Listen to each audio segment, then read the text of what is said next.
on, folks? Aaron, Clarkboys Kettle here, back at it. Couple events today. We got Liberty University baseball game against Middle Tennessee State University. That's today, tomorrow, and Sunday, so I'm cooking some bags for that. I think it's going to go well. Stand positive, because I'm thankful for the work. I'm thankful to be busy. Because there's been a couple droughts of work recently, like last week. There was kind of a drought where there wasn't much going on. This week picked right up. And we're going to be busy here coming up. We're going to be busy. It's easy to get overwhelmed, especially when you have a lot to do. I'm looking at the calendar with kettle corn stuff to do, and I'm like, man, there's a lot coming up. I'm getting more requests and more just events where people want us to be there, and it's a blessing. It's a huge blessing. I'm not complaining in any way whatsoever, but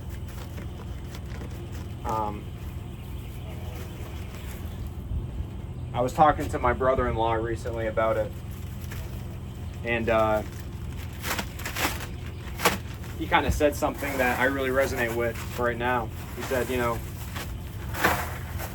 I just told him we had a lot of stuff coming up, and I said, but I'm happy to be busy. I was like, I'm happy to have a lot of work coming up.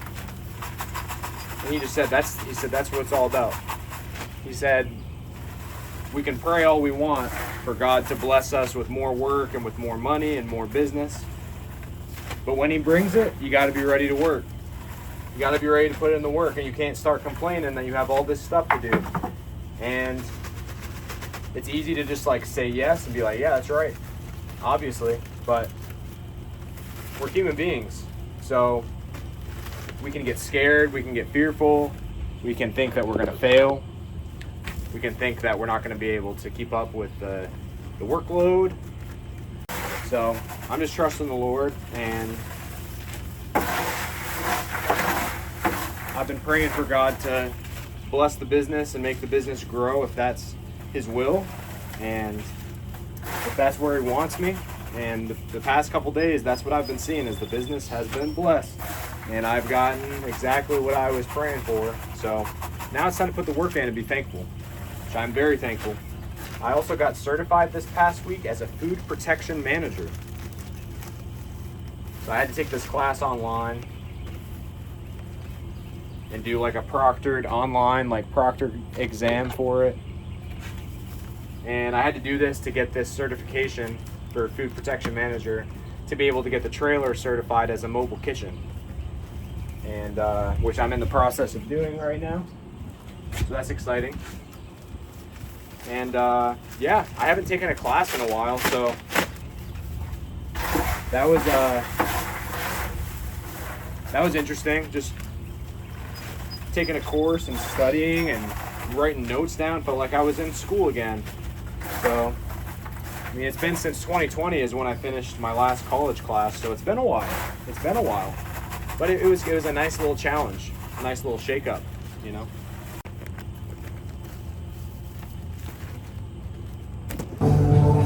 As you can see, it's 12/19, Saturday, April 5th. Yesterday, we ran into some problems. Said the game was at 4. We show up at 3:15, which was already late by my own standards because I had to go set up somewhere else. We had 2 events in one day. Game ended up starting at 3. They changed it the day of. So I got here extra early today just in case they decided to change the time of the game. And we're getting things going here.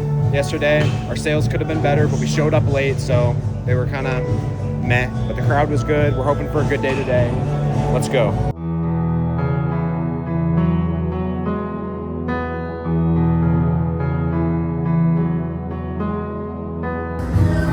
We got cotton candy from yesterday, and we can still sell it today. It's not gonna taste any different, but it does shrink overnight. So we're gonna refill these bags.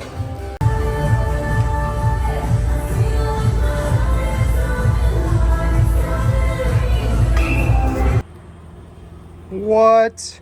I'm not at the baseball game anymore. I'm cooking more kettle corn? What happened? Well, I didn't get to read this chapter. That's what happened for one. We sold so much at the baseball game. We sold so much, I had to come back and cook more kettle corn. We're here. This is a good problem to have. We have a game tomorrow on Sunday. Look at the kettle. She's smoking. She's like, what are you doing right now? It's a Saturday. You finished the baseball game and now you're cooking more kettle corn? Yes, I am. We're happy about it. This is a great problem to have. I'm glad that we pretty much I mean, we didn't completely run out of kettle corn. We have a few bags left, but not enough to hold us through the baseball game tomorrow. So we'll be back tomorrow with all this bagged up. We got some mediums here and larges ready to go. Watch out for us at the game tomorrow because we're going to have a lot more. And I'll bring you along for the ride. This has been great. The baseball trajectory of these games and our sales trajectory has just gone up. At first, not too good, but the more people recognize us, they wanted to try it. They love the cotton candy.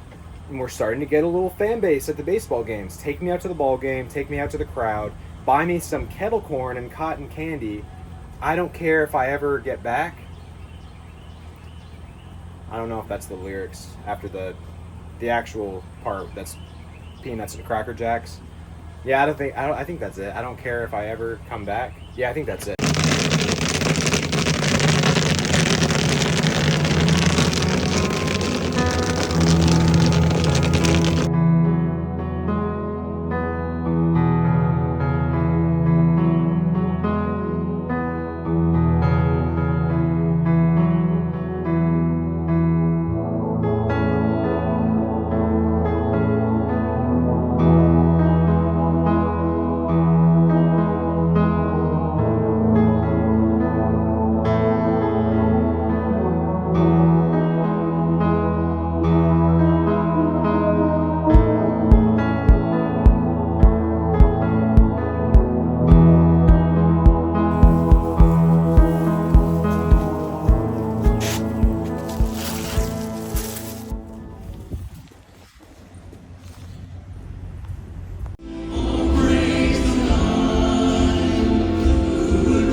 That's the one I love more than all the rest, and there's no blemish, no spots in it whatsoever.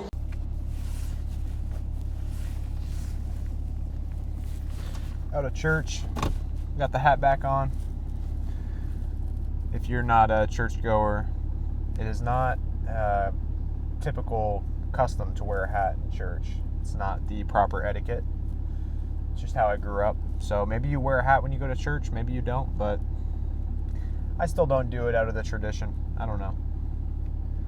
But we're headed over to the baseball game now. It's right around the corner from TRBC.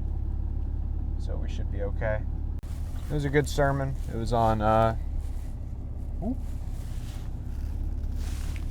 the importance of sacrifice, and it kind of goes through the difference of the sacrifices in the Old Testament that the Jews made, the sacrifices that they made to God, and it contrasts it with the sacrifice that Jesus makes for all of us in the New Testament, and just how they're different, and ended off with a pretty good story of a plane crash that took place in 1982, I believe. A plane crashed on the Potomac River, crashed into the ice, and there were 6 people that survived that plane crash, and each of them were at the tail section when a helicopter arrived to save them from the hypothermic water that the plane was sinking into. And one by one, they tossed a rope to each one of the survivors. And there was one man that the rope went to each time, and he would pass it to somebody else. He never took the rope for himself to go up into the helicopter. And one by one, each of the 6 survivors went up, and the 7th man that kept on passing the rope to somebody else for them to go up, when they passed it down to him, he was gone. That was it. He must have drowned in the frigid waters, and he sacrificed himself for all those 6 other people that were also freezing and also couldn't wait to get out of the icy waters as the plane was sinking into it. And Jonathan, who's the lead pastor, just kind of said, are there any of you that are waiting? The rope is down, and it's ready to save you. What are you waiting for? All the 6 survivors, as soon as they were past the rope, they took it. They didn't deserve it. In fact, it was handed to somebody else, but they got it. It was a free gift, and they took it. And he said, are you going to take the rope? Kind of a call to salvation in a way, where Jesus is reaching out to each one of us, waiting for us to take his hand. And there comes a point in time when you got to stop with all your questions. You got to stop with all of your doubts, and you got to take the rope.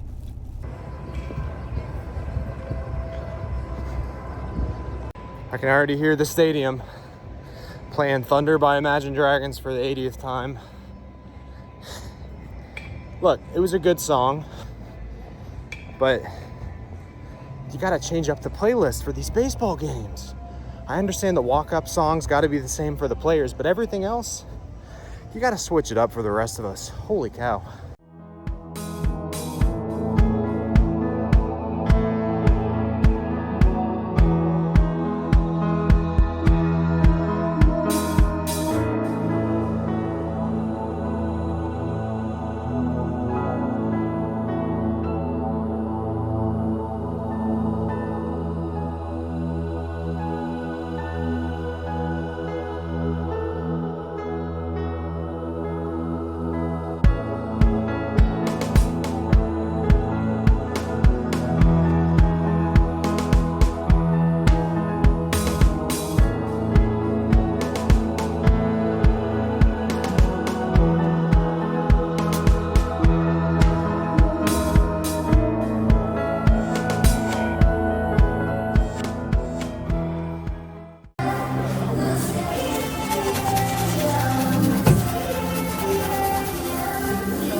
I think it might be my card reader. I have to reconnect it really quick. Sometimes the hotspot disconnects. It'll only take like, it should take like 10-15 seconds. Gotcha. It's an exciting time for Liberty football. You don't want to miss out on the 6 home games inside. Just about through for the day. We got a little bit a little bit left to go. Almost sold out of the cotton candy, which is good. We got some more kettle corn left. I'd like to sell out, but I don't think we will. But that's okay. It's been a beautiful day. Can't complain. We'll keep moving. You're telling me they're going to start playing Daft Punk as soon as I start packing up and I'm leaving? Something not right about this. It's just not right.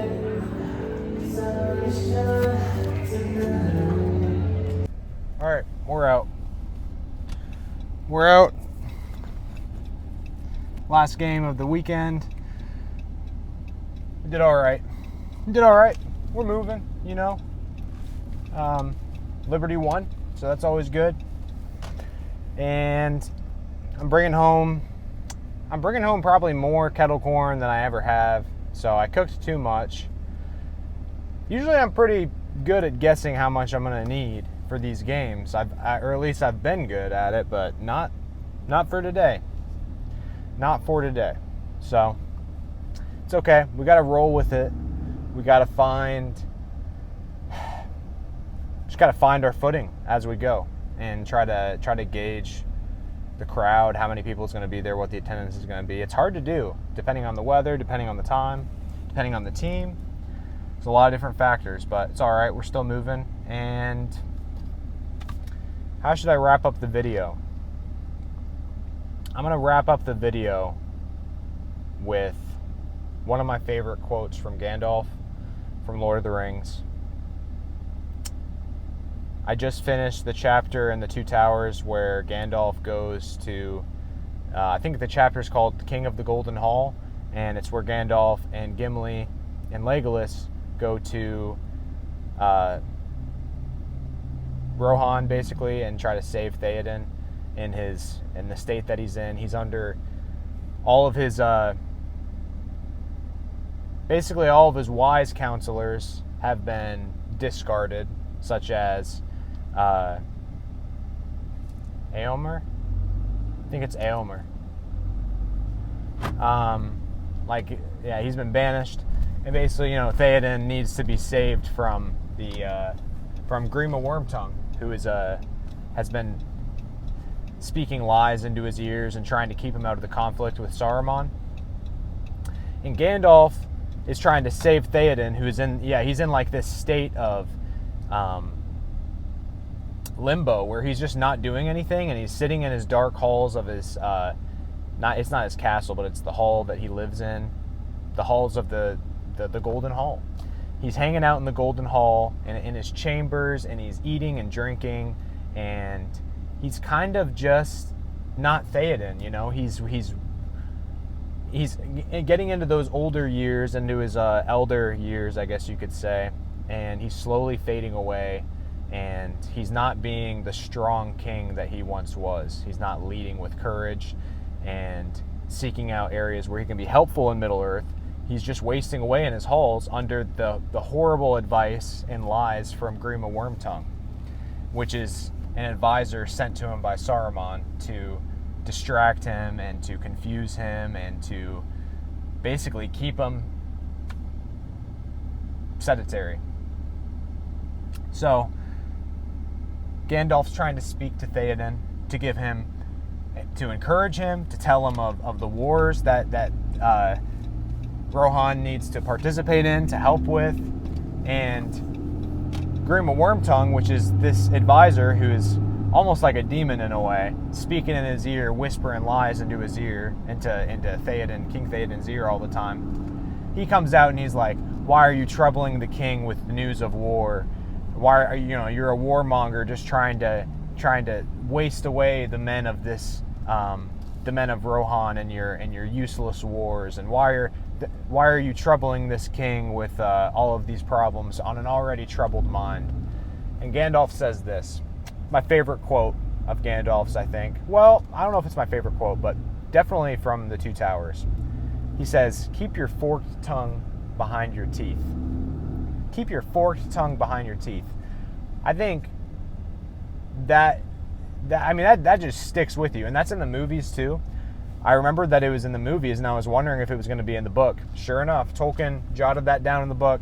That is an amazing quote. keep your forked tongue behind your teeth. And he does, Grima Wormtongue kind of just wastes away. He kind of goes into the shadows and lets Gandalf speak his truth and talk about the business that he came there to discuss. So I think there's a lot of people out there that we got to be cautious of. Sometimes I think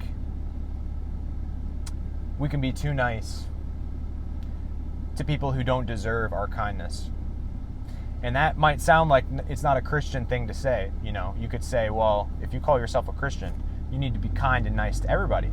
I'm not saying don't be kind and nice to everybody. You should be kind and you should be nice to everybody. But be wise. Remember what Jesus said?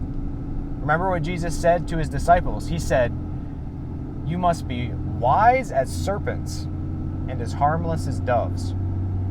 Do you think a serpent is nice all the time and kind all the time? No, there are different times when people are going to try to get the best of you, and they're going to try to kick you while you're down.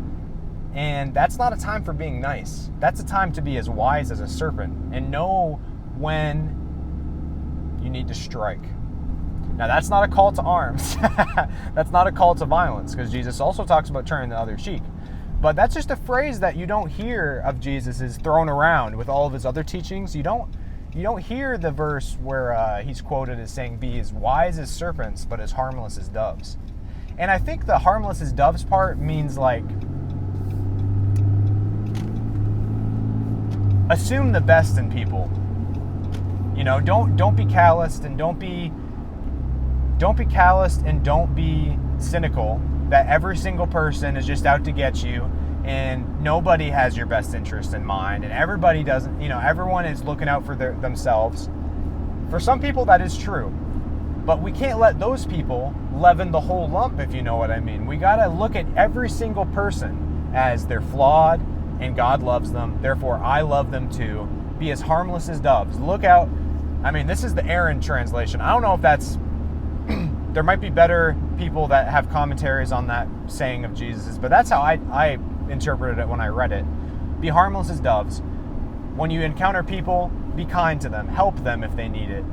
But to a certain point, we need to be wise as serpents, because those very same people, if we're not careful, can turn right back around and strike us when we least expect it. So I'm not a biblical scholar. Maybe that doesn't check out in the theological discussions of our age. I'm not sure, but that's kind of how I took it. But anyway, there's just a little Lord of the Rings theology discussion that I just dropped at the end of the video. Thanks for sticking with me, and we'll see you again sometime.